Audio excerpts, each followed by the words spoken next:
গায়ত্ৰী মন্ত্ৰ আৰু ইয়াৰ শাব্দিক তাৎপৰ্য। সৰু কেঁচুৱাৰ পৰা বৃদ্ধলৈকে সকলো ব্যক্তিৰ মুখে মুখে থকা এটা মন্ত্ৰ। আন একো মন্ত্ৰৰ বিষয়ে সম্যক ধাৰণা নাথাকিলেও এটা মন্ত্ৰ সকলোৰে মুখে মুখে থাকে। কিন্তু এই মন্ত্ৰনো কি, ইয়াৰ ৰচক কোন আৰু এই মন্ত্ৰৰ তাৎপৰ্য কি, সেই সম্পৰ্কে হয়তো বহুতৰে ধাৰণা নাই বা জানিবলৈ ইচ্ছা প্ৰকাশ কৰে নে নকৰে তাকো নাজানো। আজি ভাবিলোঁ সেই সৰ্বজনপ্ৰিয় মন্ত্ৰটিৰ তাৎপৰ্যকে আপোনালোকৰ ওচৰত উপস্থাপন কৰোঁ।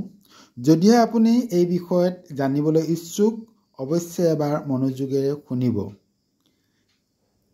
মহৰ্ষি দয়ানন্দ সৰস্বতী বিৰচিত গায়ত্ৰী মন্ত্ৰ বেদৰ আটাইতকৈ গুৰুত্বপূৰ্ণ আৰু জনপ্ৰিয় শ্লোক।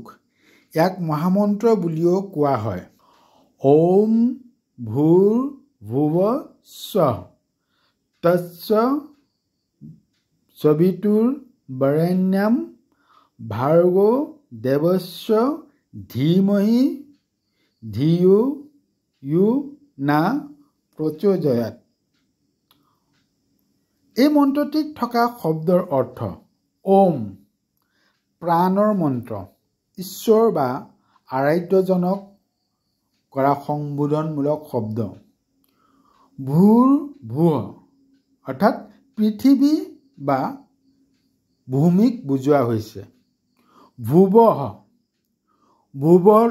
ভুৱৰ লোক অৰ্থাৎ বায়ুদেৱ বা বায়ুমণ্ডলক বুজোৱা হৈছে। স্বঃ স্বৰ্গৰ লোকক বুজোৱা হৈছে। তৎ মানে যে, মানে যেনে জনাওঁ যে। সবিত বা সূৰ্যদেৱক বুজোৱা হৈছে। ভাৰেণ্যমৰ অৰ্থ হৈছে গ্ৰহণযোগ্য, অনুকৰণীয় বা অনুসৰণ কৰা কাৰ্যক বুজোৱা হৈছে। ভাৰ্গো শক্তি, পাপ ধ্বংস কৰা বা পাপ নাশ কৰিব পৰা শক্তিক বুজোৱা হৈছে। দেৱস্য দেৱতা, আৰাধ্য বা শক্তিদাতাক বুজোৱা হৈছে।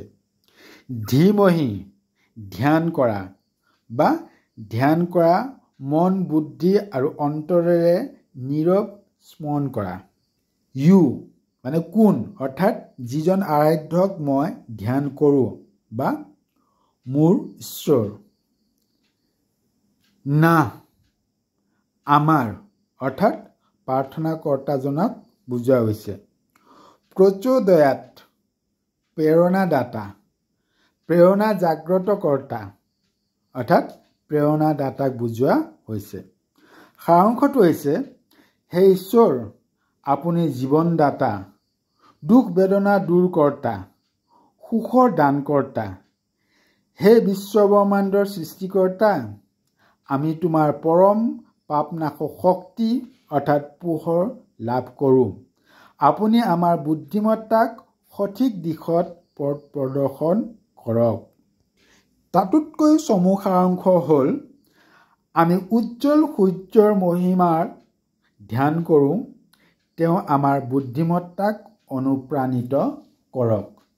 আশা কৰোঁ গায়ত্ৰী মন্ত্ৰৰ এই তাৎপৰ্যই আপোনালোকক কিঞ্চিতমান হ'লেও উপকৃত কৰিব। সকলোৰে কুশল মংগল কামনা কৰিছোঁ আৰু সকলোকে ধন্যবাদ জনাইছোঁ।